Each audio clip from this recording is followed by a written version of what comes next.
last week I filmed and tested a bunch of meal prep recipes. So this video is going to be kind of like a what I cook in a week type vlog, but focused on recipes that you can include in your next big meal prep. Or maybe you're like me and you prefer to do multiple quicker meal preps throughout the week. Yeah, I never really do the big Sunday meal prep because A, I live by myself, and B, I'm just so paranoid of food going bad, which is why I usually just meal prep like 3 to maybe 4 days in advance. If you have a quick second, please give this video a thumbs up.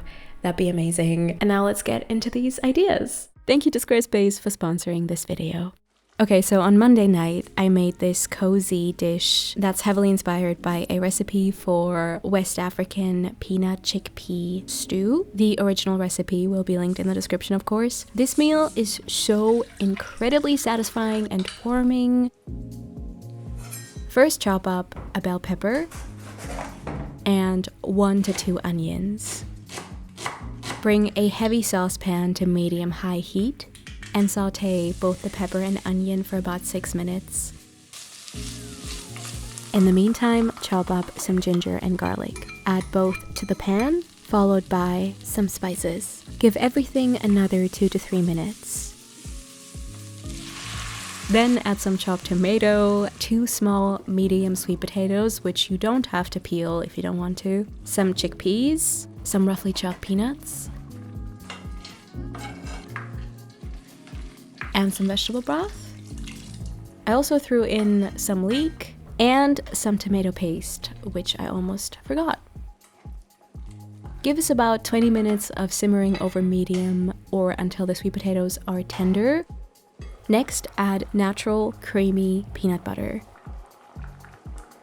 Also, lots of lemon juice, salt to taste, and then possibly also some fresh herbs. I added some chives. If I had spinach, I would have thrown in some spinach, but there was no spinach at the grocery store for days now. Served on its own, this stew will give you, I would say, 4 large servings. But if you're pairing this with something else like rice, then the portions can be stretched quite a bit. Yeah, this entire pot kept me well fed for half a week, I would say. The following day, I added some of the stew to a wrap or taco thing, to which I also added these meal prepped tofu patties or tofu burgers. They were incredibly easy to make, and to me, they taste really close to actual meat, which is kind of crazy considering how little ingredients this has. Add some firm tofu to a large mixing bowl. Then add some chopped onion and chopped garlic, cornstarch, quick cooking oats, soy sauce, mustard, lemon juice, and salt. Mix with a spoon first until this roughly comes together, and then use your hands to mix and kind of like knead this mixture like you would dough. Then bring a large skillet with a good amount of vegetable oil to medium/medium high. As it's heating up, you can already tightly form the dough into patties and let them fry inside the hot oil for 3 to 4 minutes on each side, or until nice and golden brown all over. Have them as a snack or include them in your next meal. They're really good cold from the fridge, or reheat them whenever needed. Yeah, highly recommend trying them. I'm still very much into making my own oat granola bars. I posted an entire video on this topic recently, but I had run out of the bars that I made for that video, and so Wednesday I made these insanely delicious berry crumble breakfast bars. Line a 20 centimeter square baking pan with parchment paper. Also preheat your oven to 180 degrees Celsius. Also make yourself some tea, why not? Place all the dry ingredients in a large mixing bowl, quick cooking oats, ground flax seeds, all-purpose flour, salt, cinnamon, and baking powder. Melt some coconut oil. I'm actually just putting that into a heat-proof bowl and then into the preheating oven until melted. Then transfer the melted oil to the dry ingredients together with applesauce, vanilla, and maple syrup. Mix until you have a nice, crumbly yet slightly sticky dough situation going on. And now you're gonna press 3/4 of this mix into the lined baking pan.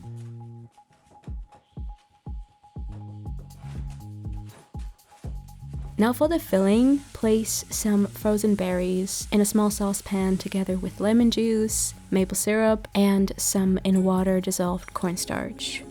Mix well and let it simmer for 2 to 3 minutes or until it's nicely thickened. And then you can actually add the hot filling straight onto the oats.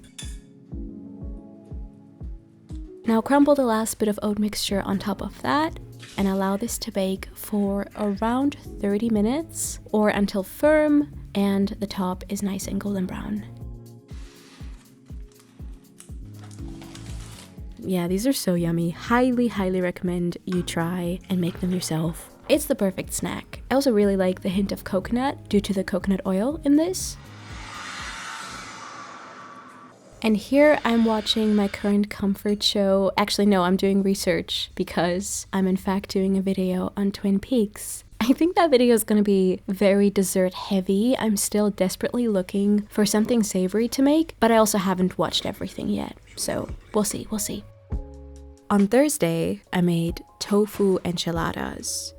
I've only ever made enchiladas once on here before, and that was for one of my all-time favorite videos. But anyway, enchiladas can be an amazing meal prep because they're really easy to make and they're incredibly filling. This recipe starts with making your own enchilada sauce. To a medium pot, add 2 tablespoons of vegetable oil and turn the heat to medium. Then add all the spices. We've got chili, garlic powder, pepper, cumin, dried coriander. Let the spices and oil cook for only 1 to 2 minutes. You do not want to burn the spices, so keep an eye on that, and then mix in some tomato paste. Plus a tiny bit of syrup or sugar. Next, thoroughly mix in the flour. Once everything is combined, add in the vegetable broth in 2 to 3 stages. So you add a bit of broth, you mix well, you add more broth, you mix well, and so on. Let this simmer until thickened for 3 to 5 minutes, and then that's pretty much it. Oh, also taste test with salt. Holy shit.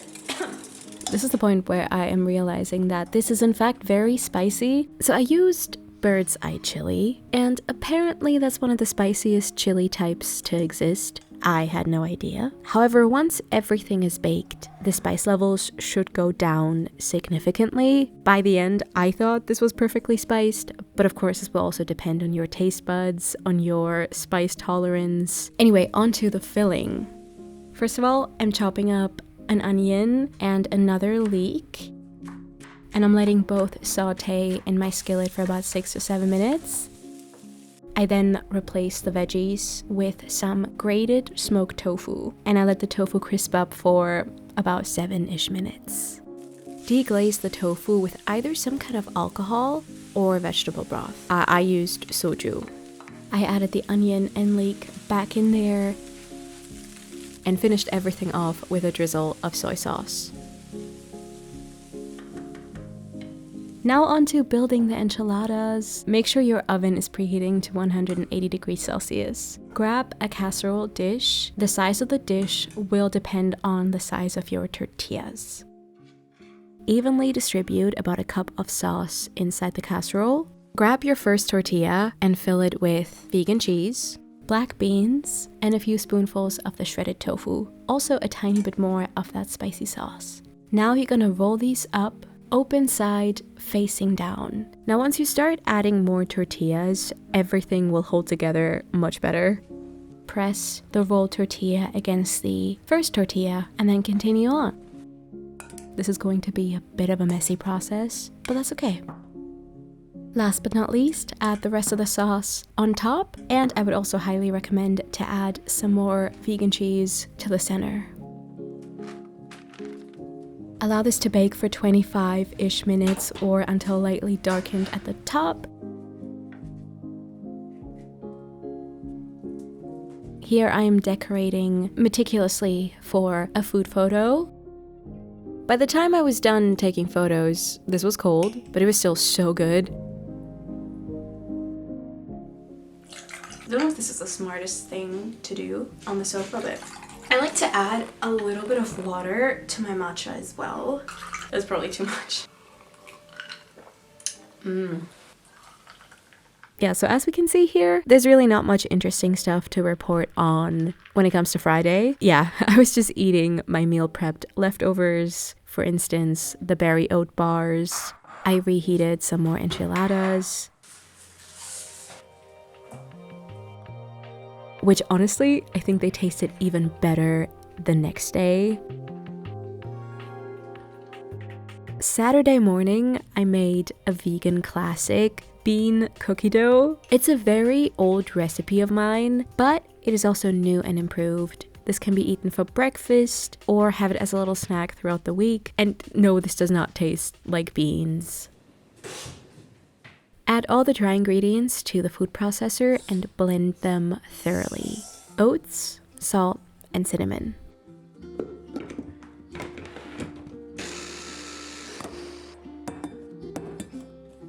Excuse me.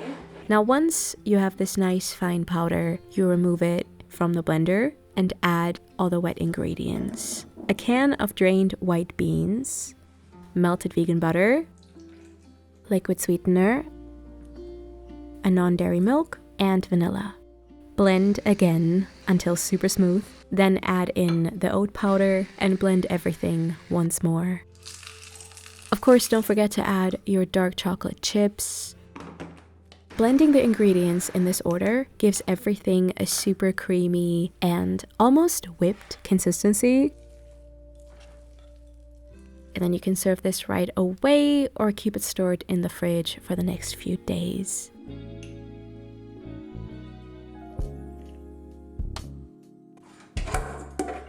For lunch that day, I made one of my favorite things ever, which is gochujang chickpea tuna, the tuna being in quotation marks. And I shared this recipe on here fairly recently, so I will link that video down below. It might not be the prettiest, but it's really good. It takes 5 minutes to make. Highly recommend, highly recommend. Later on in the evening, I prepared some overnight focaccia dough. First, I added all the wet ingredients to my mixing bowl. That's water, agave, and olive oil. Then I added all the dry ingredients, the dry active yeast, the salt, and the flour. Now go in with a wooden spoon and mix everything until nice and smooth for just a few minutes. And then pop this into the fridge, let it sit there for 8 to 12 hours. Yeah, I'm glad I chose this bowl. This is enough dough for 2 focaccias, by the way, and so I'm thoroughly greasing 2 dishes with plenty of olive oil. Trying my best to divide the batter between those two. Oh my god. This is best done with some sort of utensil that you first brush with olive oil. Can be a spatula or like a big metal spoon. If you make one focaccia, then you do not have this issue. But you know what? You can do it. I believe in you. Using oiled hands, press the dough into a somewhat even layer. And then make sure to create the little bread dimples typical for focaccia. Finish everything off with a generous sprinkle of flaky sea salt. If you feel like the top is lacking in olive oil, there is not enough oil one could add to this. But yeah, bake the breads in a preheated oven at 190 degrees Celsius for 25 to 30 minutes or until golden brown.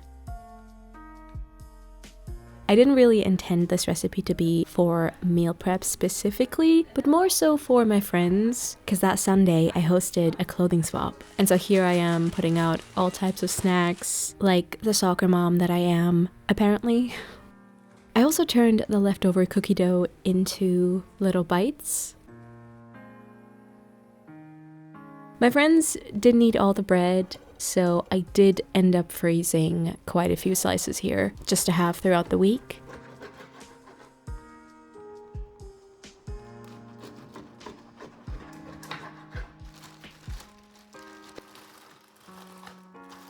Also, I highly encourage you to throw a clothing swap. I've been doing that for years. Usually everybody ends up going home with at least a couple of really cute and new to them items. Listen, maybe I'm really late to this. Like, I'm actually self-conscious to mention this life hack because I feel like this jacket is very Berlin.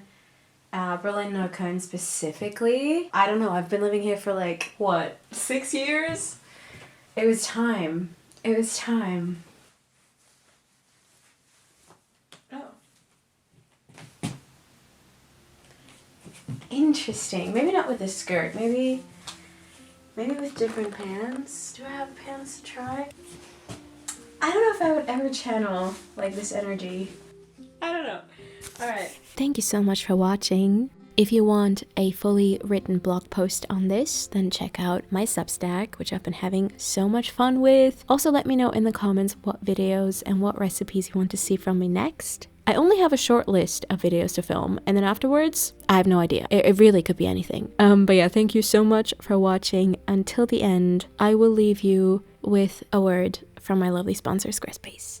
Squarespace is an all-in-one platform helping you to build, develop, and grow your online brand and business. Start by browsing through their many different, beautifully designed website templates. Choose one and tailor it to your liking. You can create your own logo within Squarespace as well. Also, Squarespace makes it super easy for you to sell bonus hidden content such as courses, memberships, videos, podcasts, etc. Simply decide whether you want to charge a one-time fee or a subscription. And if you need any help along the way, don't hesitate to reach out to their 24/7 award-winning customer service. Visit squarespace.com/MinaRome and use the code MinaRome to get 10% off your first website or domain. Goodbye!